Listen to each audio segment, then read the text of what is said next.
Good morning, everyone. How's it going out there? Hope you can see my screen okay. If you can't, just let me know. And for those that are just listening on Twitter Spaces, just know that there is a live broadcast of this with video as well available.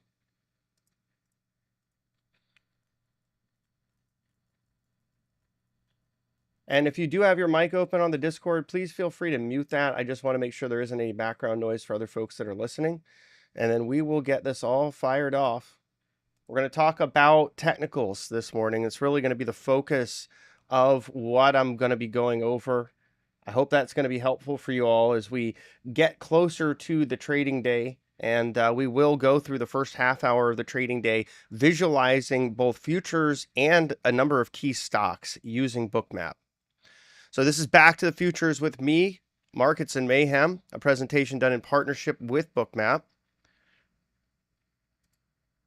Let's talk a little bit about me.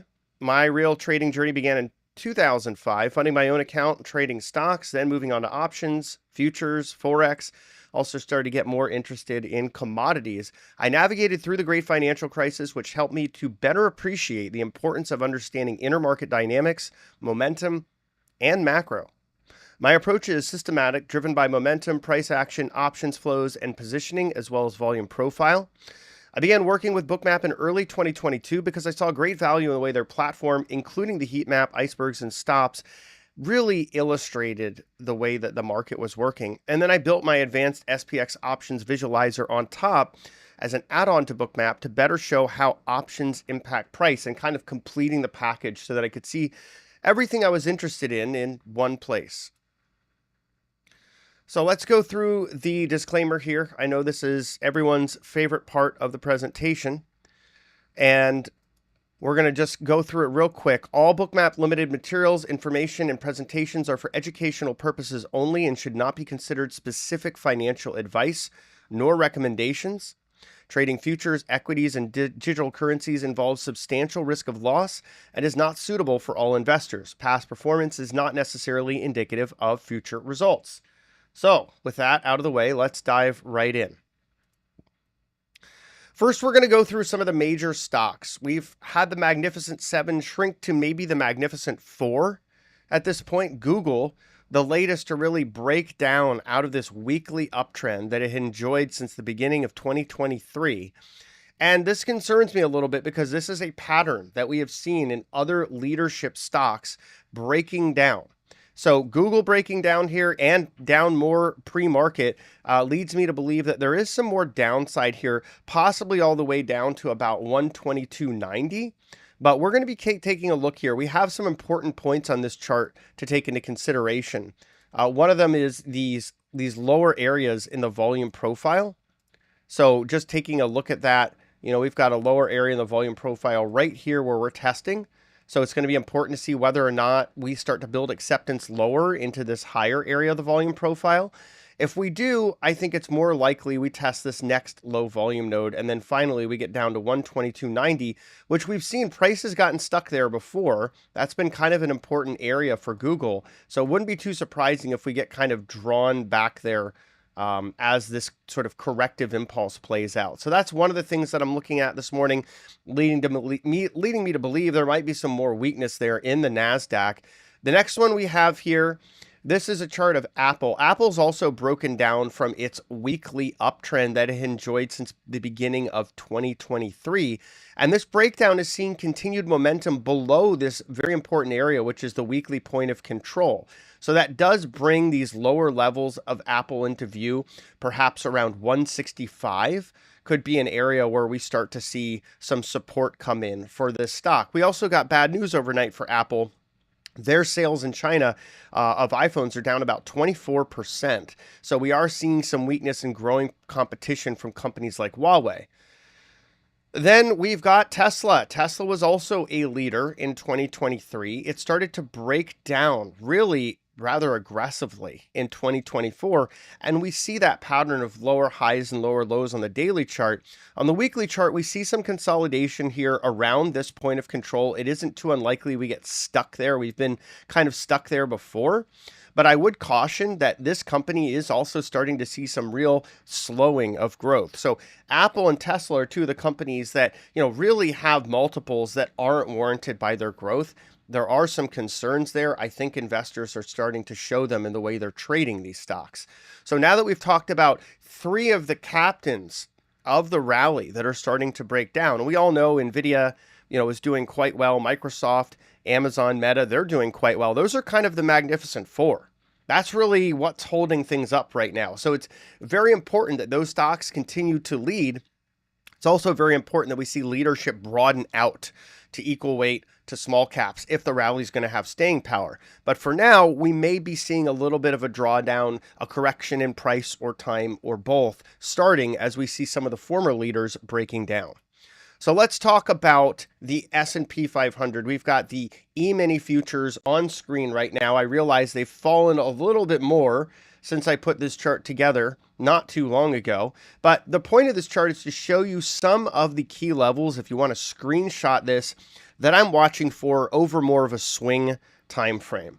And the reason we're opening this chart up is because if we do start to see a reversal, we do have some reasonable targets to look at as potential downside. 51.17, 50.93.75, 50.50, 50.15. Those are some of the key areas that I would be watching in ES. It wouldn't be too unlikely that we have just a little bit of drawdown pressure, maybe a retracement down to that uptrend line that has provided pretty solid support most of this year.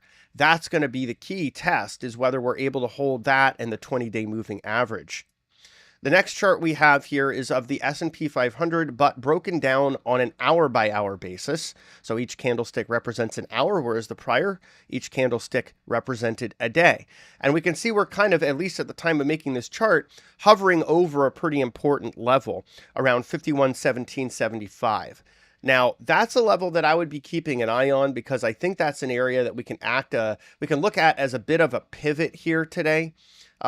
We can see that futures are testing it right now. We're at 51.1675, right? So I do think that this is an area to keep an eye on. We've seen it as a place where the market's become interested in the S&P in the past, and we see that again this morning. So this is just, something as a very short-term intraday level to watch as a potential pivot. If we start to move further below there, I do think we've got some room to the downside to around 5102.50 or 5093.75 intraday. Let's now look at the NASDAQ, the high beta cousin of the S&P 500. It was rejected at its prior high. Now we're starting to show some price action below this key trend line that had acted as a major area of support. We had a breakdown from it before, and then we were able to move back higher. And then we sort of settled below. And then we broke back higher. Now we're settling below again here. The 20-day moving average comes into view as an important level: 18,044, 17,928.50, 17,731.50, and 17,484 are some of the more key immediate levels to watch for in a swing time frame.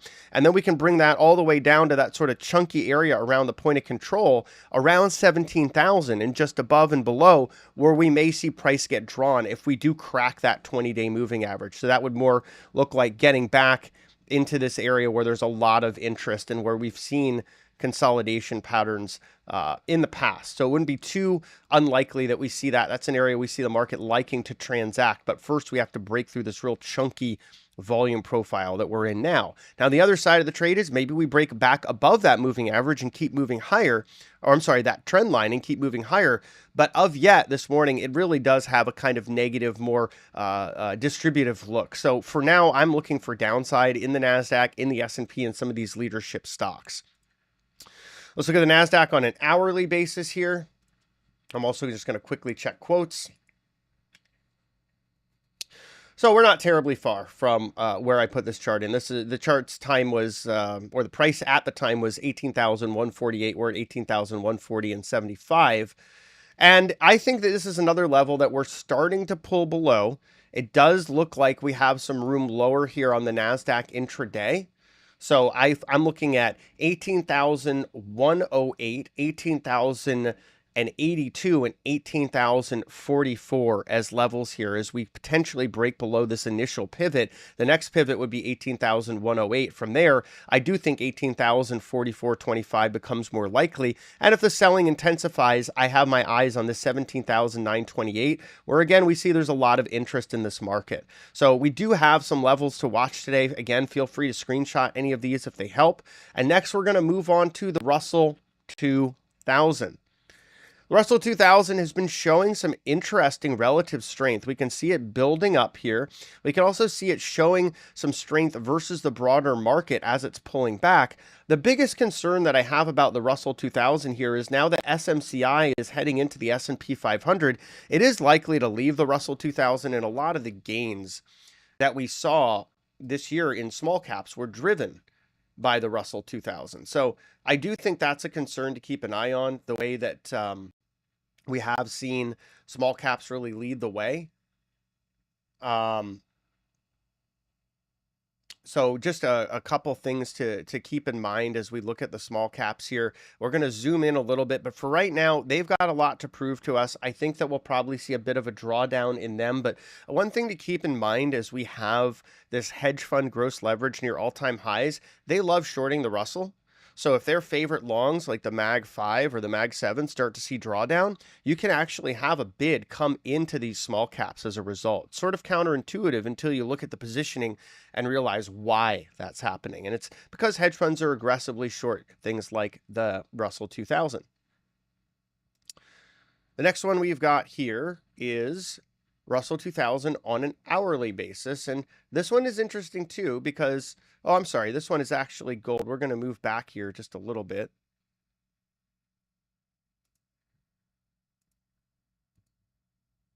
All right. So actually, I didn't zoom all the way into Russell on an hourly basis because I wanted to zoom into gold instead. So my apologies about that, but these levels are still quite important to watch on the Russell here. Now we're going to move into gold. This one's really exciting. It does look like it wants to break out to new all-time highs after the price action we saw yesterday and today.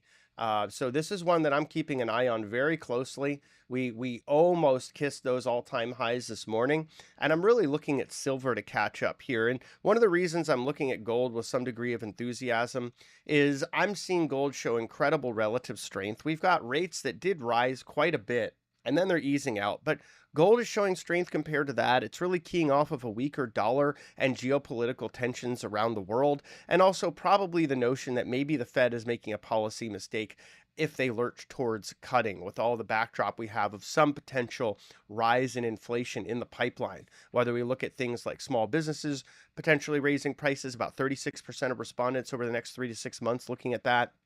Whether we look at some of the other areas like PPI showing some potential inflation in the works, housing prices continue to move higher, and that lagged effect on owner's equivalent rent, or what we're seeing in services PMI. And we'll get some more of that data this week, which will also be, I think, pretty important to get a sense as to what the sentiment is in the market as it comes to inflation. In fact, this morning, we will get ISM Services PMI at 10 a.m. So that'll be something I'll stay on the stream just a little longer to unpack that data and talk about what I'm seeing as it comes out. But for now, gold looking really strong, liking opportunities in silver, which is also surging, and some of the miners that are better run, and be careful in that space, could have some room to catch up.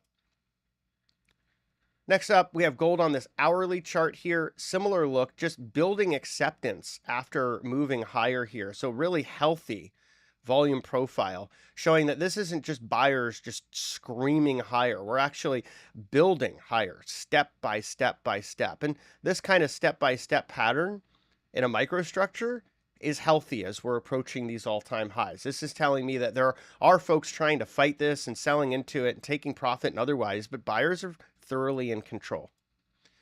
The next chart we have here as we approach the open, just about 14 minutes away, is crude oil.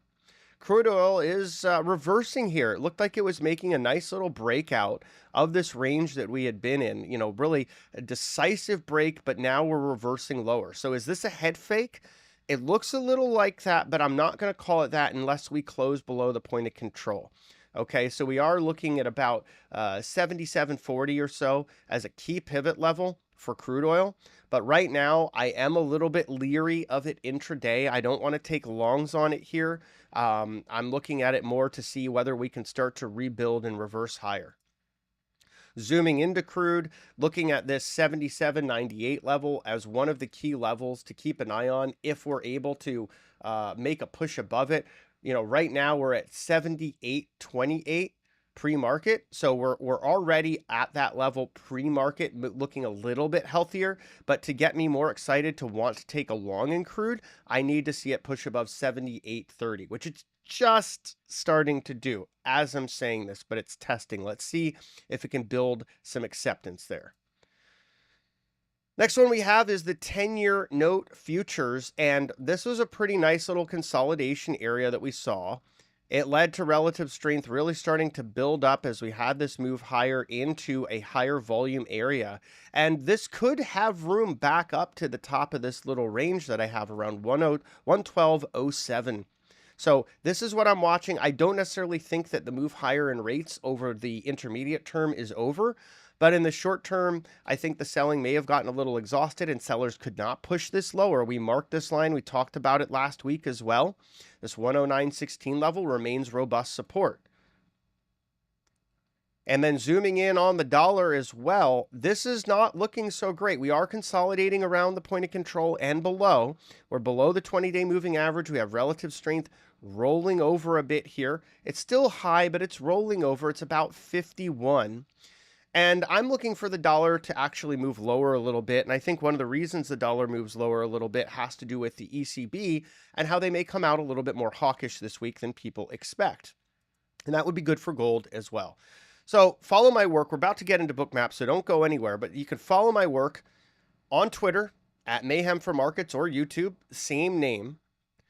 My short-term trading ideas, coaching, and tools can be found at traderaid.com. You can get a 20% discount off your first month or quarter by using the code Mayhem20 at checkout. You can also check out the advanced SPX options visualizer, now live at the Bookmap marketplace. I built this myself, tested it for about 5 months, and now it's in production. We've got folks signing up, giving me a lot of good feedback about it. It's also available on the TraderAid Discord if you want to give it a shot.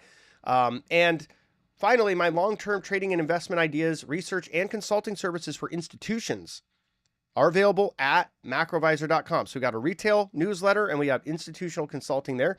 And I stream live regularly, including for Bookmap every Tuesday at 9 a.m. Eastern. So do be sure to join me as I stream. So we're going to get into Bookmap here. Give me a sec to get my setup all configured as we go into this.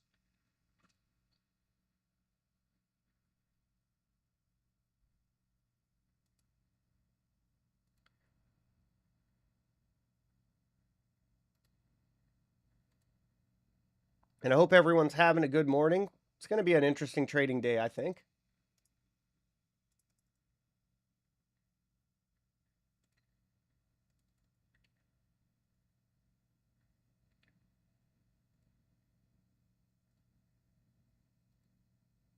We did get a lot of interesting information out of China, including that they're really trying to target 5% GDP, 3% inflation, 3% government deficit. But the biggest thing is they're kind of trying to walk back the idea that they're going to use a bazooka to try to stimulate markets, which I don't think markets are going to receive particularly well, just because China's markets really need a lot more support. But more importantly, the real estate market there needs a lot more support than it has gotten.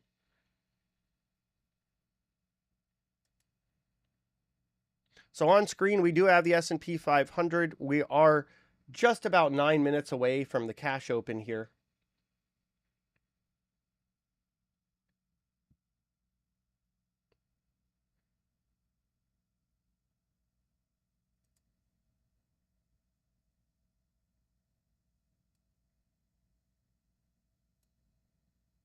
And I've got a lot of stuff on Bookmap today. In fact, I maxed it out. We've got 20 different instruments to look at today. So this should be kind of cool.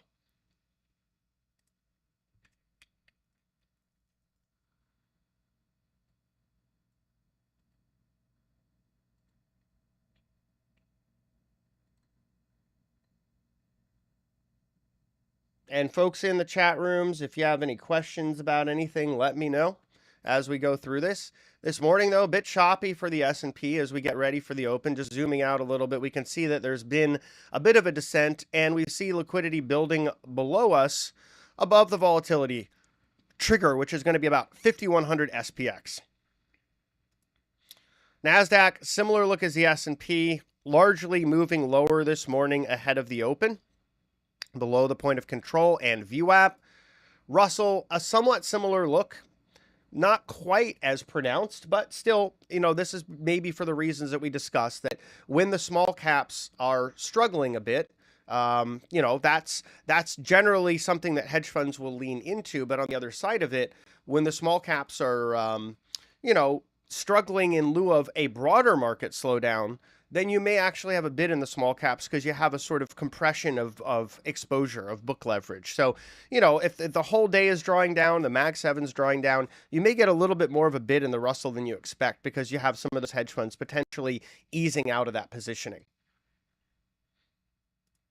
Gold here, continuing this interesting move that we've seen, consolidating from that push towards all-time highs, but also recovering from these lows. Now, we do have a really large resting bid in the gold contract here around 2133.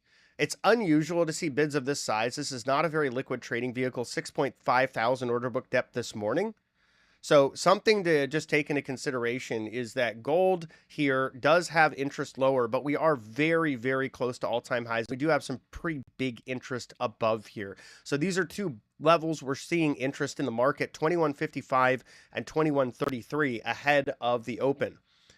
Crude is recovering off its lows. It's building a base off that 78.30 level we talked about during the prep.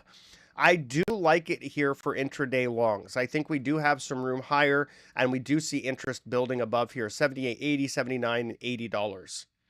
Let's take a look at the twos. Not much to see in this contract, so we're going to move right on to the tens.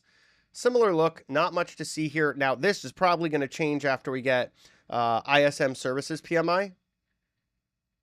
So, we'll see how the rates do after that data drop at 10 a.m. That's going to be quite interesting. I'm going to be most interested in new orders, employees, and prices paid.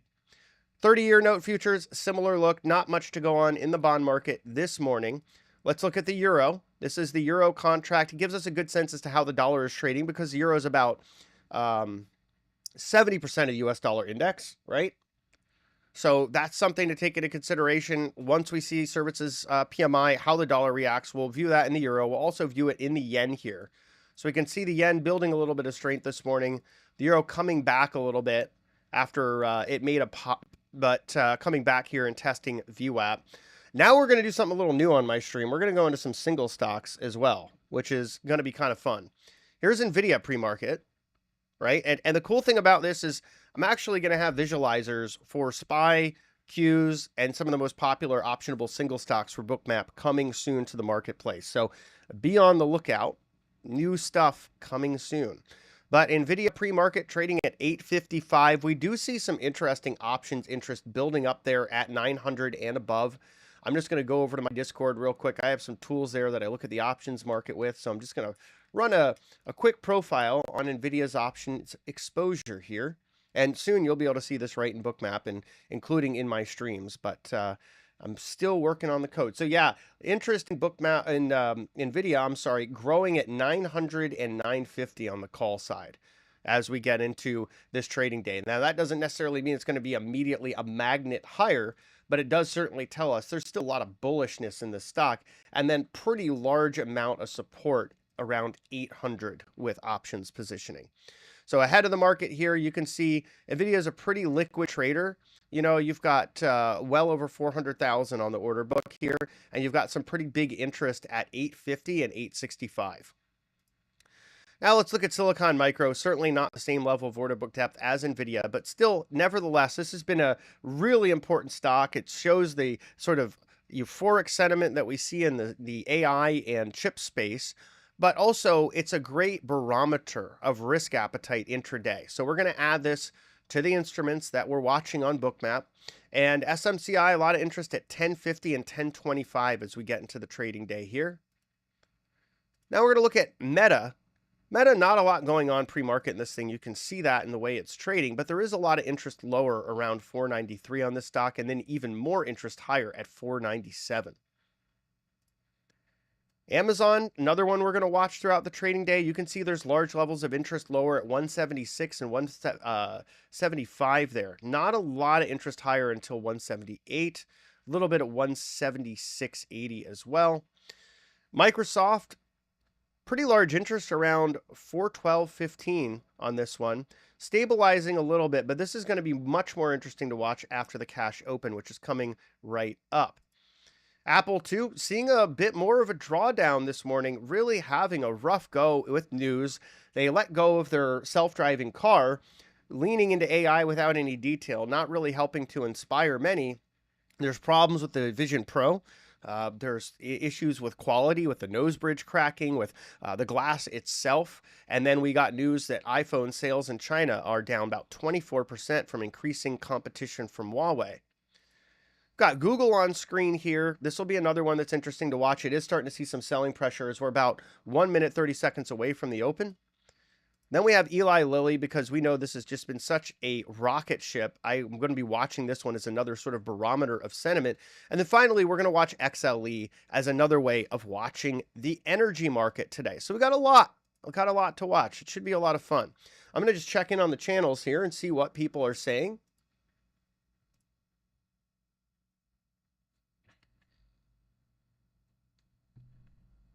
Yeah, good morning, everyone. And thank you so much for your positive feedback about the advanced SPX options visualizer. It's really a cool tool. I think that options play such a big role in the market that we can't really discount their importance. So when I'm looking at the way options influence price, I'm looking at it areas of interest where large participants are showing us where they're already positioned or where they want to be positioned. And so the visualizer looks at full chain. It's not just zero DTEs, it's full chain. There's 1.2 trillion of notional value trading across the SPX options chain every single day. That dwarfs all US equity futures markets put together, which do about 400 billion in notional. So it really is the tail wagging the dog here. Derivatives play such an important role, which is why I feel like Bookmap plus the advanced options visualizer is such a perfect combination, because we get to see the session volume profile, the order book, and then where there's options positioning and where there's flow. And that for me completed the picture. So I originally built it for my own trading, and then I decided I'll share it with the Trader Aid community, see what they think. I got really good feedback. So I was like, well, I may as well take this to the market and try to give as many retail traders an edge as I can, because these aren't things that we're typically looking at. And there aren't tools available that give us this minute by minute view, because the data is updated every minute. So it's a fun little tool. I had a lot of fun making it, and certainly going to continue to build into it. Market is opening here. It is 9:30 a.m. Got a half hour left in the stream, and we do have some important data coming up. 9:55. I'm sorry, 9:45. We've got S&P Global Composite PMI and S&P Global Services PMI. Then at 10 a.m. we have ISM Services PMI and factory orders month over month. We'll also get the Economic Optimism Index, factory orders ex transportation, ISM Services business activity, employment, and new orders. So it's going to be a decent data day. And then, of course, we have the Fed's bar speaking at 12 and then again at 3:30 p.m. So just for folks out there that are watching that are not super familiar with how I look at the S&P, I do like to look at a 20-minute opening range for the S&P 500. I think that gives me a better sense as to what the intraday trend may look like. The one caveat on a day like today is we're going to have services PMI at 10 a.m., which could change a lot depending on if it comes in much hotter than expected or much cooler than expected. The consensus is for 53.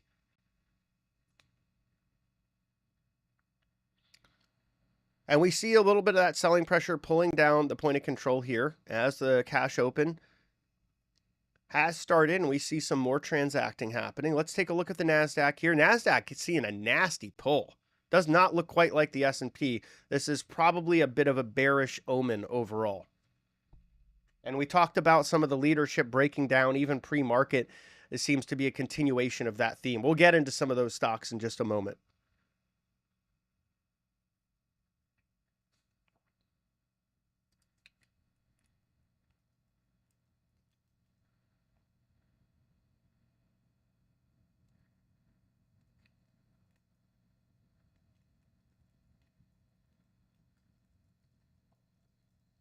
All right, let's take a look at the Russell. Russell, look at that, doing the exact opposite of the NASDAQ, at least for that moment. This is more what we could kind of expect from the small caps if we get a big draw in the mega caps, because of that order, kind of order flow you get from hedge funds degrossing. They're selling their mega caps, they're covering their shorts in their small caps, right? So if the NASDAQ gets a nasty drawdown, getting that pop in the Russell makes a lot of sense based on the distribution of positioning from some major players in the market.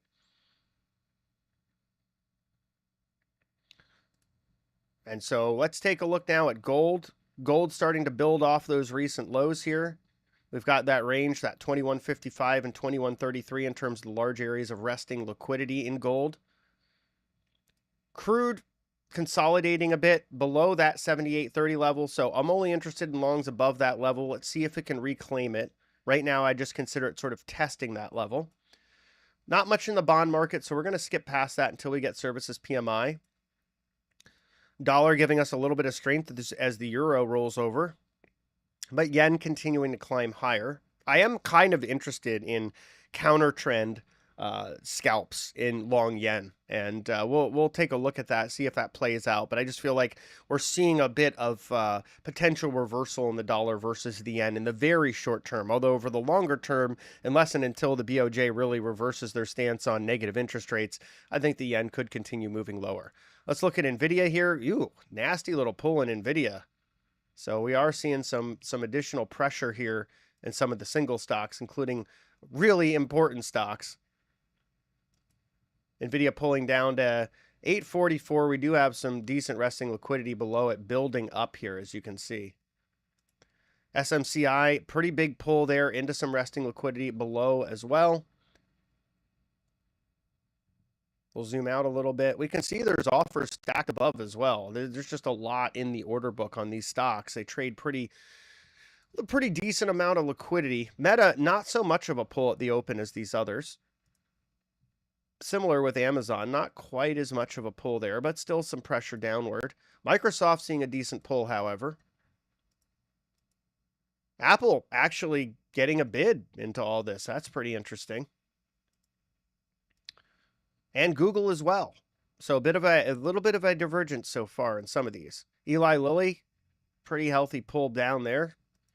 And XLE getting a bid as we see energy, coming off of those lows. And XLE comparatively has been quite strong versus oil prices. So let's go back to the S&P. It is actually starting to move lower with some degree of volume here. So we do see that pressure building up. We are getting down to that volatility trigger level now.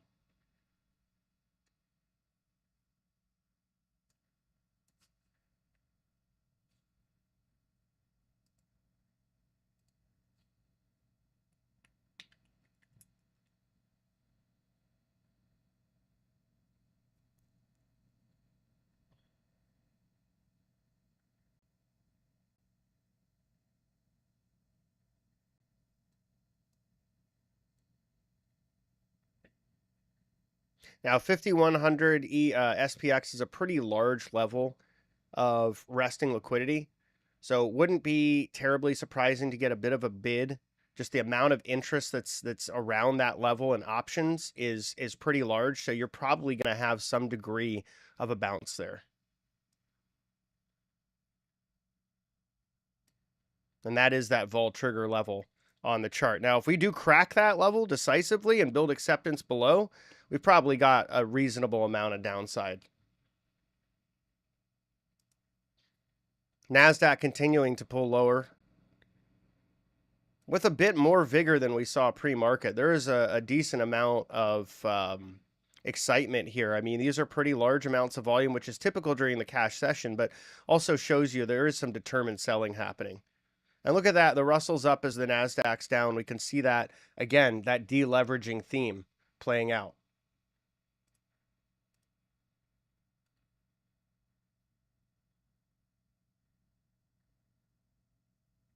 So that is interesting. There could be some scalp opportunities in the small caps. In that arena, hedge funds tend to be more short the growth factor of small caps. So IWO and the stocks in IWO could be the ones to look at potentially. Let's just take a look at the relationship as it is today.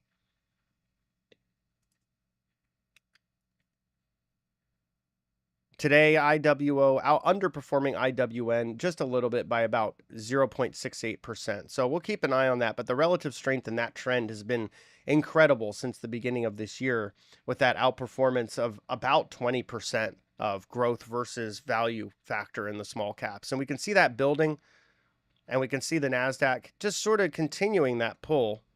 Let's take a look at gold here. Bit of a sideways consolidation in gold.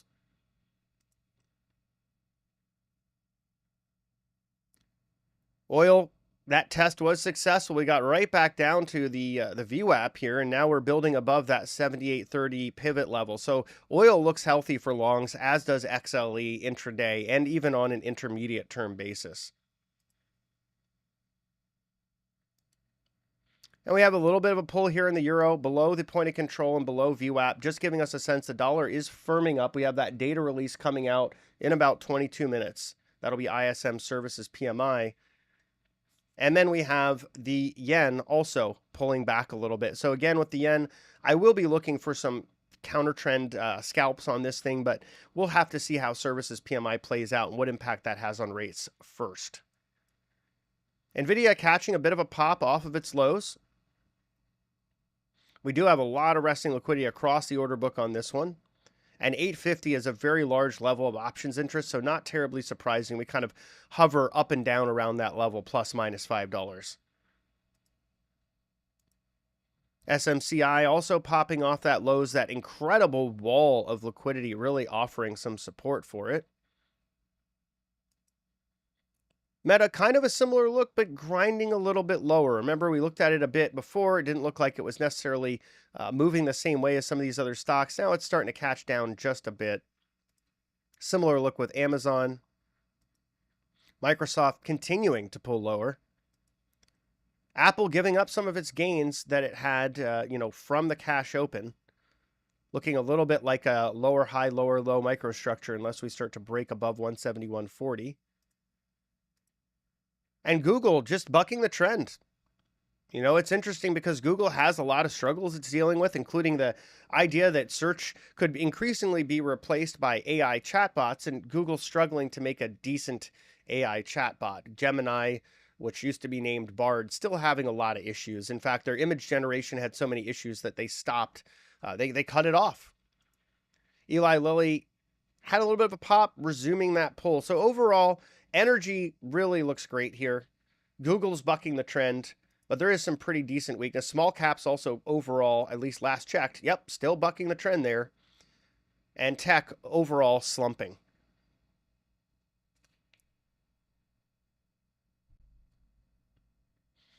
So I'll clear out these contracts for the rates, and we'll add them in for next time, rolling them over to June.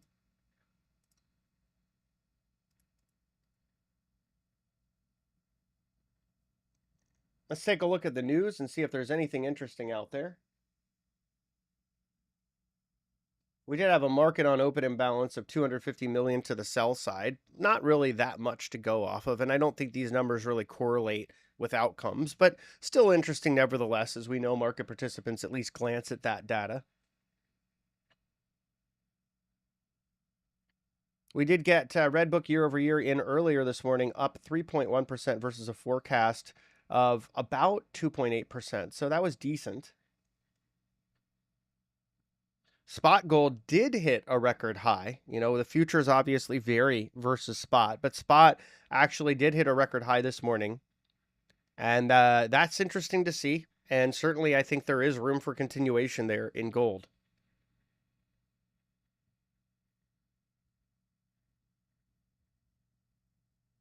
And we did get an interesting poll. Home prices in the majority of property markets surveyed will rise faster in 2024 earlier than thought, based on median projections. That's probably not a great sign for inflation data because shelter is the biggest part of CPI. It is also the biggest weighting in PCE, albeit smaller and calculated slightly differently. And that's been one area where people have been content to just sort of discount it completely. Why worry about shelter? We'll just forget about it. Looks like rents are coming down. But the reality is that may have been a temporary reprieve. And some of this data, which is parsed by the market, economists, and otherwise, may start to show a bit of a firming up, which isn't the worst thing. There are opportunities in a reacceleration of inflation environment in industrials and materials. We may even see some opportunities in precious metals, obviously in energy companies, and there's also opportunities to potentially fade the long end. So, no matter what the market regime is, there's an opportunity to trade it and make money. So when we start talking about, where things might go with inflation or otherwise, it's not the end of the world. It's just a matter of kind of recalibrating our expectations and where we might want to participate. Being adaptive, being, able to evolve with different market regimes is one of the most important parts of success. Buying and holding doesn't necessarily really work. If you look at the past, and there's some great tweets about this, you go back in time, you see there's decades of time where markets go sideways or lower. So, obviously factor dividends into that. Maybe it looks a little bit different for those folks, but at the end of the day, understanding where you are in the credit cycle and which components of the market, sectors and industries and individual stocks may benefit can help to deliver uncorrelated returns and outperformance. All right, let's have a look around, see what's going on. NASDAQ pulling lower, making a new low. Not the best look. Let's see what Russell's doing. Wow. That, it's almost like today is a pair trade day to short NASDAQ and long Russell. I may be a little ahead of myself on that, but look at what we're seeing. You're taking the other side of extended positioning in that trade. Now, this is not investment advice. This is just ideas that I'm sharing. But boy, so far, that idea seems to be working out pretty well if anyone was taking it. And there is such extended positioning in both that there is room to say it could potentially continue working.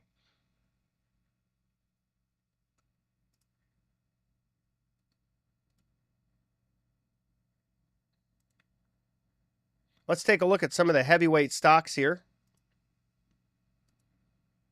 NVIDIA building up off of that retreat that we saw post cash open, now starting to get bid. I think it is actually illegal for NVIDIA to be down too much. So, yeah.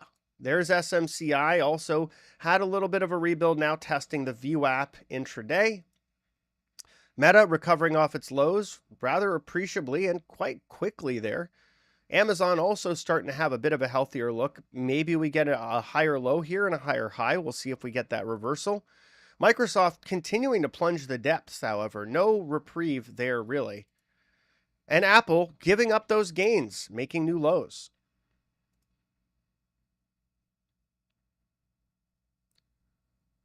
Google, somewhat of a similar look here. Testing that VWAP level. And then someone asked about Tesla. I noticed I don't have it on my book, so let me add Tesla.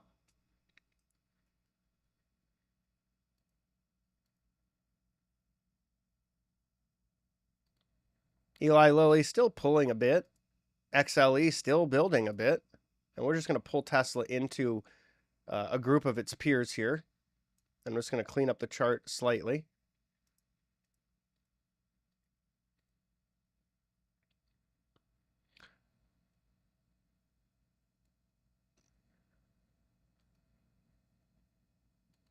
Tesla is just quite choppy this morning overall, as you all can see. It had a pretty big draw over the last several days, so not terribly surprising to see some bid interest around 180 and above. That's an area where there is a lot of interest in the options market on this stock. So as long as it can hold above 180, I think it's in decent shape, but I would be a little concerned if it starts to break below. So we're going to go all the way back to the S&P here. Just bear with me a moment.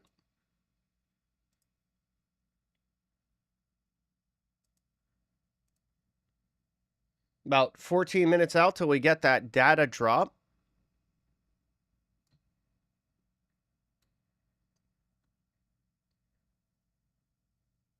And we are getting data from global services PMI and US S&P services PMI final, which just came in at 52.3 versus a forecast of 51.4.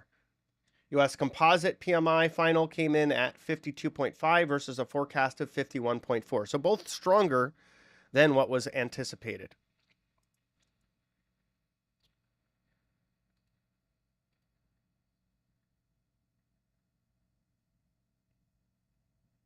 Market does not seem to be receiving that data particularly well. Of course, we came into today with plenty of pressure to the downside as it was.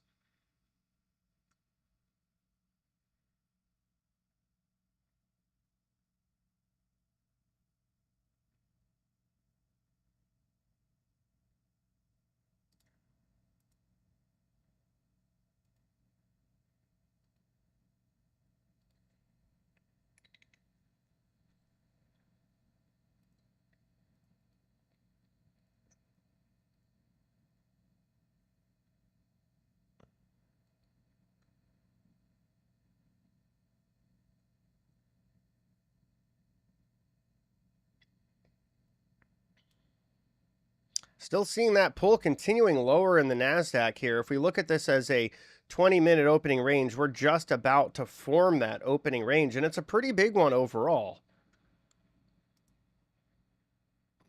We'll also pull in the S&P here, zoom in just a little bit more.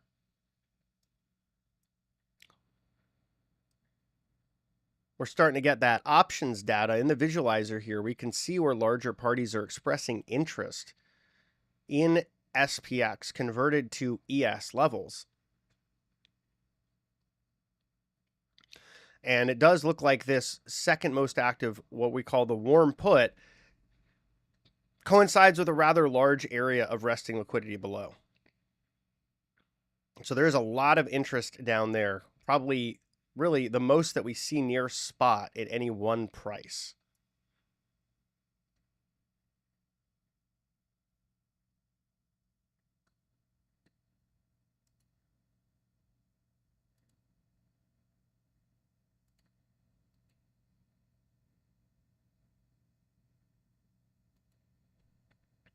Yeah, let's take a quick look at old Rusty here. Pretty incredible to see that counter move. We keep seeing these too, where the Russell is bid and the Nasdaq is skidding, and I feel like it is interesting. It is worth watching when these trades play out like this.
All right.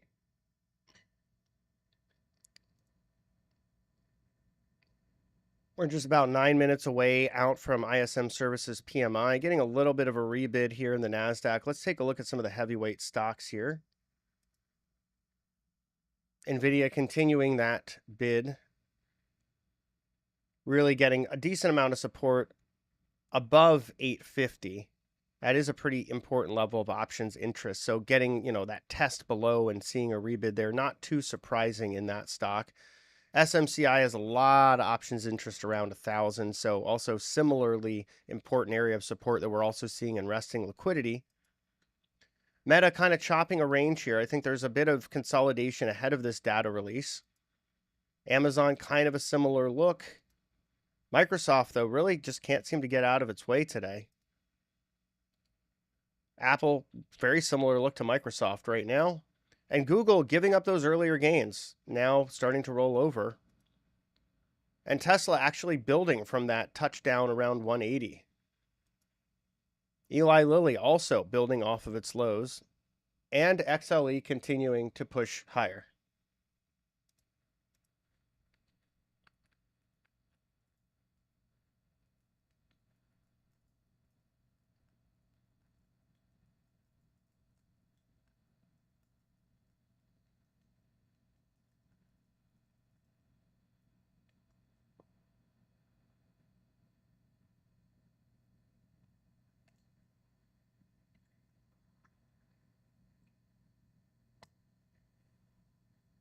All right, let's move back as we approach the data release to the SPOOs or the S&P 500.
Yeah, I think if we do bust that vol trigger, I think that would be pretty important, particularly if that ends up being piercing the lower end of that opening range, which it looks like that would be exactly how that could play out. So it'd be sort of a double there, and it would set us up for some downside targets around where we're seeing a lot of interest.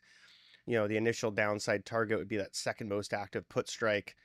Another downside target would be a large put wall in S&P, and then the final downside target would be that hot put level where we see the most interest in SPX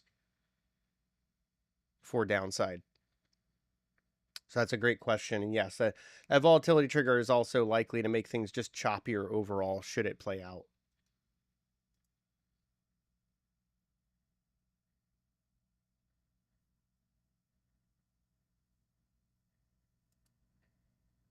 Got data dropping in about 4 minutes here, folks. Stay tuned.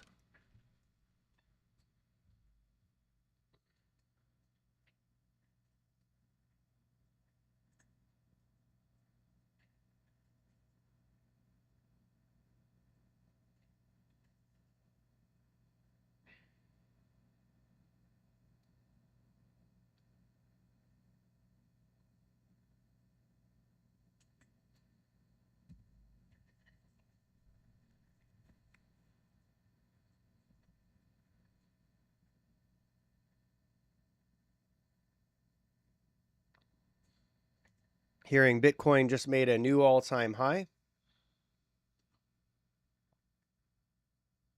And if it's of interest to folks, I could add a Bitcoin to my next stream so we could watch that as well, since it is a decent barometer of risk appetite.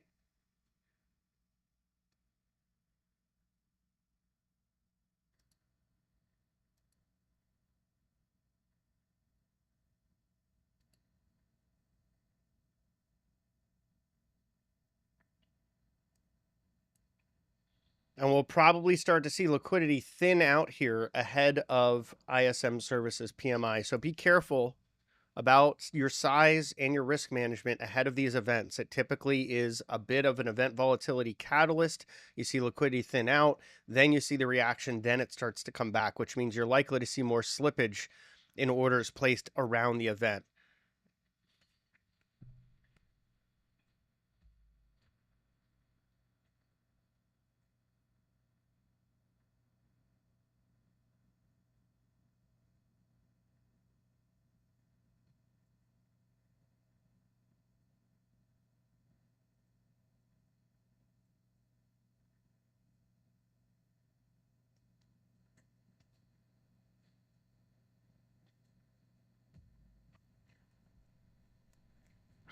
Just over 1 minute left before we get ISM Services PMI.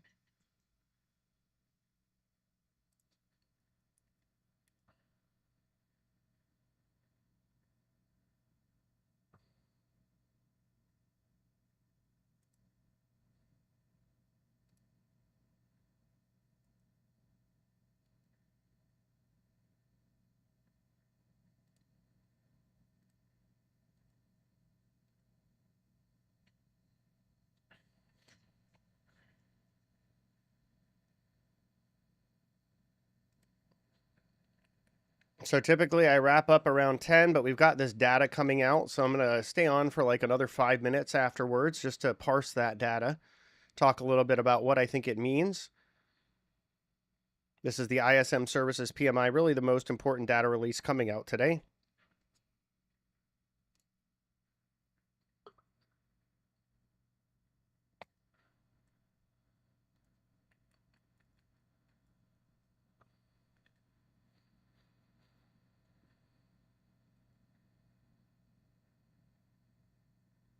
And from S&P's Williamson about the final services PMI, the goods and services producing sectors are collectively reporting the sharpest growth since last June, hinting at a further quarter of solid GDP growth. Good news for the economy. We'll see how that plays out for the fight against inflation.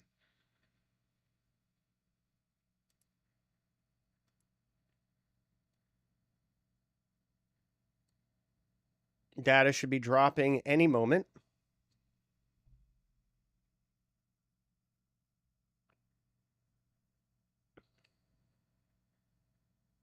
Expectation was for 53. Got 52.6, lower than forecasted. 52.6.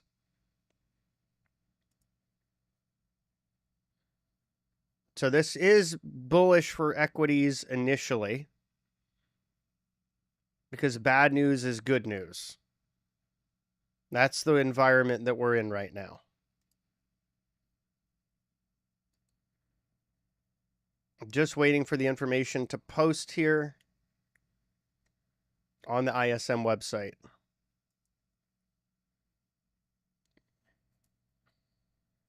Factory orders came in month over month worse than expected at minus 3.6% versus a forecast of minus 3%. For prior reading was 0.2% growth. We just got the ISM Services PMI report posted on ismworld.org, where you can find this data. Prices are still increasing, albeit at a slower rate. The reading came in this time at 58.6. Last reading was 64, so that is a decrease of 5.4%. This is a diffusion index, so it's really about respondents. We do see basically prices still increasing, albeit not as much of a response from those surveyed saying that prices are increasing for them. So that's good, but it's not great in the sense that prices are indeed still increasing. What is interesting is we're seeing employment contract in the services industry. This is, let's see, it's been kind of hit or miss, this reading. So last month we had a tepid growth reading. The month before that, we had a drop in employment. Now we're back to dropping employment. New orders grew to 56.1 from 55 last reading. So overall, ISM Services PMI, a pretty solid print. We are seeing this take S&P back up to the midpoint here, which means we don't really have any directional decision on this opening range. We had a bit of a move lower, but that was prior to the event. Now we're seeing us kind of come right back to the top of it. We'll see if we can decisively pierce the top. You could say we're starting to pierce the top of it here. 10-year yield lowest since February 8th as well here. Now we're starting to pierce the top of that opening range and head back to the midpoint. Midpoint is painted on screen when you see a balance between the top two calls and the top two puts, the most active strikes across the S&P options chain being within about 20% volume of each other. So it ends up generally being an area where we find balance. So seeing the market climb right back to the midpoint, that's not a terrible place to risk off a bit if one was trading this event, and got lucky and was able to trade it to the upside. But unless we start to really see more call volume building in or more organic demand for futures and shares, I'd be a little hesitant of getting too much more bullish here. I'd like to see some acceptance built and then start to rally above the midpoint to want to take a long position from here. Let's take a look at the NASDAQ. Much more choppy than the S&P. Not really showing us that same build, right? Let's see if it comes in a little bit later. Maybe it's just a little bit more lagged in the reaction, but overall that reaction, the NASDAQ does not look quite as good. Russell's continuing to build. So this is the Russell, the small caps really showing us some good relative strength versus the broader market here. Gold coming off of those highs, really trying again though to make just basically trying to make another all-time high here on this move. We'll see if it can build into that. But we did see spot prices making an all-time high in this area earlier this morning. Crude building from that level we talked about earlier, that 78.30 pivot has been an area to watch, and we're seeing that strength resume from there. We also see interest growing in higher prices on the contract. Euro saw a huge pop in that services PMI data, so that suggests the dollar's coming down, which tends to be bullish for equities. And then before we close out, let's just look at some of the majors. NVIDIA getting some rebid off of that. SMCI continuing to consolidate. Meta got a pop that was faded. Amazon continuing to show some strength here off of its lows. Microsoft just, again, can't seem to get out of its own way today. Apple coming right back up in this huge area of liquidity around 170. This is a pretty good area of potential support. And now we see Apple being drawn into 171 where there's a lot of resting liquidity on the offer. Google continuing to consolidate sideways, a bit of a pop off that news. And Tesla popped off that news and now rolling over just a little bit. And we'll wrap it out here with Eli Lilly, who's continuing to build, just coming off of that a little bit, but continuing to build. Buyers had enough aggression to pull that point of control higher, which is pretty bullish as we build acceptance at these higher prices. And finally, XLE continuing to look solid. So overall, I'd say that, that news drop changed the mood a bit here. I'm not 100% convinced that it's a durable move unless we really build some acceptance above the midpoint. So I'd want to see a larger amount of the session volume profile showing some transacting and then a move higher. So far, we're seeing a little bit the opposite of that, which is why I was a little cautious. The other side of it is I want to see call activity really outpace puts. Right now, the hot put is actually the most active contract on the chain by just a couple hundred contracts, but it's pretty even distribution. You can see the hot call, hot put both at 8K, warm call, warm put both at 6K, pretty even, which tells me that unless there's a larger moving force in futures or in shares, we're in a market that's kind of at balance. If you think of the auction theory, I like to look at it as three states. You have a market in balance where there's even supply and demand. You have a market where there's excessive demand where prices are rising, and a market of excessive supply where prices are falling. Options are telling us we're a bit in balance right now, which is another reason that the midpoint has been printed. So I hope this is helpful to everyone. Again, if you want to learn more about my work, check out traderaid.com and macrovisor.com. You can follow me on Twitter and YouTube using Mayhem4Markets. That's Mayhem number 4 Markets. And if you want to check out the new tool I built that you can see on screen, the Advanced SPX Options Visualizer, visit traderaid.com/SPX to learn more about it and to also be able to pick it up. And then finally, if you want to get up to 40% off of Bookmap, I love this software. I highly recommend it. Visit traderaid.com/bookmap, scroll down to the specials, and you can take advantage of these offers. Thanks everyone for tuning in. I will catch you next Tuesday at 9 a.m. on the Bookmap YouTube to talk more about markets and mayhem as we go back to the futures.